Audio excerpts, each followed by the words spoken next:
and clinging and ignorance, attachment and ignorance are the causes of all problems in life and all difficulties and life continuing on and on and on.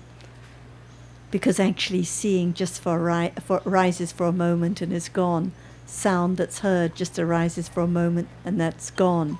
So actually it's so useless to cling on to it, but attachment is so strong, and the attachment to oneself is strongest of all, because there's no minding if someone else doesn't understand, but it's just for me because I would like to.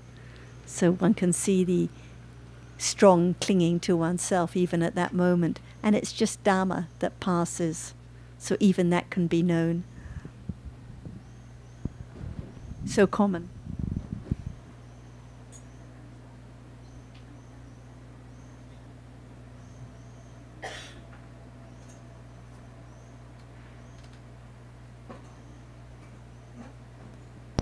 And Sarah gave me such a good reminder before I traveled. I was so worried about my trip, how to do it, how to cope with it. Can you repeat what you said to me about worry?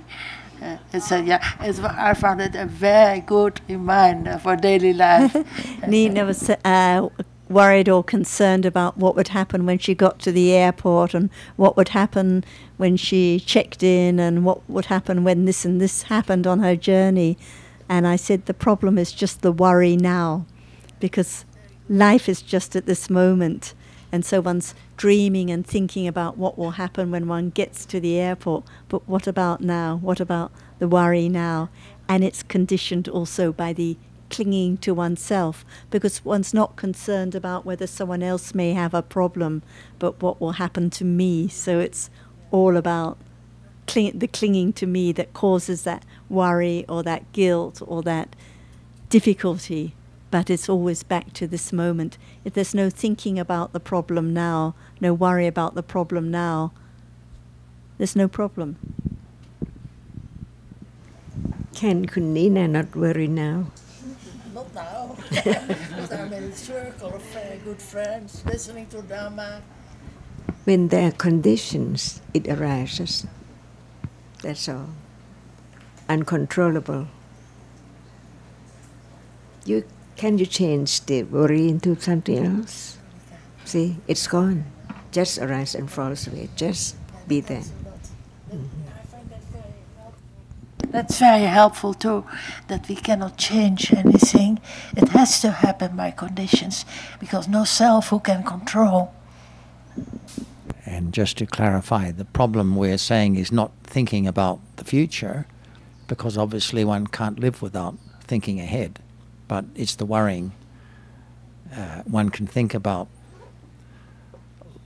what's coming without worrying about it. So there's the thinking, and then there's the worrying about thinking with worrying or without. And the problem is also that we always take worry for my worry, for self, like all the realities we actually take for self, and that makes we are so concerned what happens to myself, and that causes so many problems in life. But when there is a little more understanding, it helps very much. And worrying is one of the mental factors that we discussed earlier, and we said that some mental factors are wholesome and some are unwholesome. So wholesome means not harmful to oneself or to others, and unwholesome means harmful to oneself or others potentially. So consideration for the other people is a wholesome mental factor. Selfishness is an unwholesome one. It's pretty straightforward. Attachment to things, greed, wanting, etc. is an unwholesome mental factor. Aversion, dislike, another one. And also among the wholesome mental factors is understanding, because it helps to see the world as it really is. And its opposite is ignorance, which is an unwholesome mental factor. And another unwholesome one is wrongly understanding the world, because that takes one away from understanding it as it is. Jonathan, and you would say, for example, worry is unwholesome and it's harmful to oneself and others. It's to oneself in that it accumulates, because you're worried about coming here, and then you're here, you're worried about something else. So that's the nature of, and that's the fault in unwholesome mental factors. And you can understand that it's just a conditioned Dhamma beyond control. You are worried about certain situations, but if you have that tendency to worry, then even in the best of situations you can worry, right? Hang is helping me a lot, and she, at another trip we had together, she said to me when I was worried about something, "It's gone already," and I'd like you to tell more about that. That's very good idea. Thank you, Nina, for reminding me about this word, because every Dhamma is like we just remember all the things we dislike or like, but it's in reality is gone already, and it's very good remind for me and for, I think, for all of us. Yes. It doesn't last for an instant, and what one's being concerned about, what happened earlier in our hotel room or the problem we had, it's all gone. Actually, life just exists in a moment now, that's all. That's the point. But always we're lost in the story about what's happened before, or what will happen, or how will I manage the steps after I get up from here, or this or that. But actually, life is just at this moment only. So that's the point. So just to revise also the new words we've learnt this morning, or you've learnt this morning, because we'll keep talking about them. So the first was Dhamma.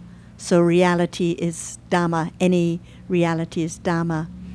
And we also learnt about Nama Dhammas. Nama are those realities which can experience an object, such as seeing or hearing or thinking. Worry is also Nama. Attachment is Nama. So N-A-M-A, Nama. And Ajahn was talking about Nama Dhammas. So these are realities which are Namas. And another word was Rupa, R-U-P-A, those realities which cannot experience anything, such as visible object, eye sense, sound, hardness, are Rupas. And we also mentioned there are two kinds of Namas, or Nama Dhammas. There are Chittas, which are moments of experience, moments of consciousness. So seeing is Chitta, hearing is Chitta, thinking is Chitta. And there are those realities which accompany the Chittas, the mental factors that we've been talking about now, like worry or attachment or understanding. These are Chaitasikas. So two kinds of namas, Chittas and Chaitasikas.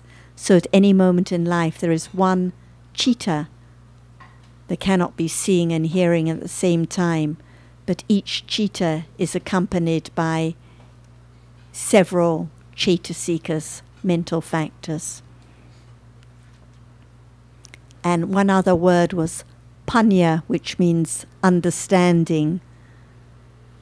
And one that Ajahn mentioned, Moha, M-O-H-A, Moha, which means ignorance.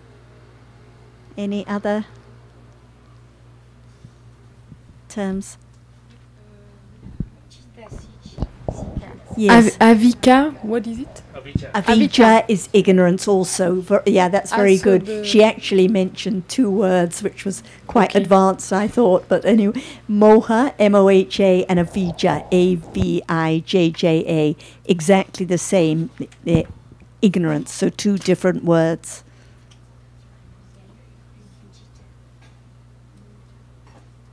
Moha and Avijja, yes.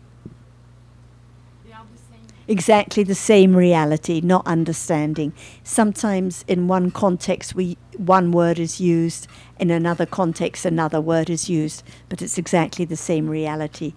Like in the beginning, we may think there's not much ignorance. You know, we go through life, we know what we're doing, and we're attending to the right object, and we're performing our work quite well. No, not much ignorance, but we begin to understand that actually at this moment, when there's no understanding, when there are no wholesome cheetahs, such as moments of kindness or moments of understanding, actually ignorance is there, not understanding anything about life at this moment.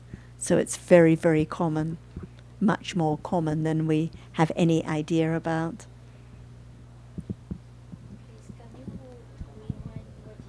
Cetasika. So at each moment in life, one cheetah arises. It's a kind of nama. So the cheetah is the chief in experiencing, the leader. So seeing is cheetah, hearing is cheetah. But seeing cannot arise alone. It has to arise with several associated mental factors, and these are the cetasikas.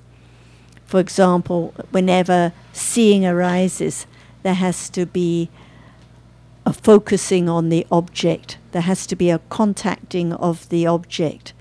These are the functions of cetasikas that arise with the cheetah. At a moment of when one is guilty, feeling guilty, the thinking is cheetah, the leader in experience. The guilt is a mental factor that arises with that unwholesome cheetah at a different, not at the moment of seeing or hearing, but at another moment of thinking. So guilt is a cetasika, attachment is a cetasika, understanding is a cetasika, ignorance is a cetasika. And it's these mental factors that make the present moment consciousness wholesome or unwholesome. So there's thinking all day long, and there can be thinking with attachment, or with when we talk about worrying, we mean thinking with a certain kind of unwholesome tendency and feeling, unpleasant feeling, anxiety, and all these things are unwholesome mental factors that accompany the moment of consciousness. And what is the difference between cetasika and Nama-Dhamma? Very good question. So there are two kinds of nama or nama-dhammas. It's the same. So one kind of nama is chitta, the chief in experiencing, and the other kind of nama is cetasika, the mental factors which arise with the chitta. So we can say everything is dhamma, everything is nama-dhamma or rupa-dhamma, everything is chitta, cetasika or rupa, because chitta and cetasikas are all namas. And this morning at breakfast with Cindy, we were talking about memory, sanya cetasika. So that's a kind of cetasika that arises at each moment. At each moment of life there is memory or marking the object, and it's because of memory there is thinking afterwards about shapes, patterns, cups, colors.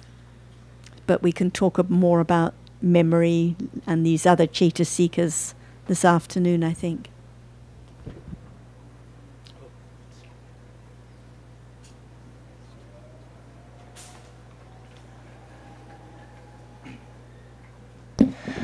Okay, the morning session, it's about end now, and the lunch.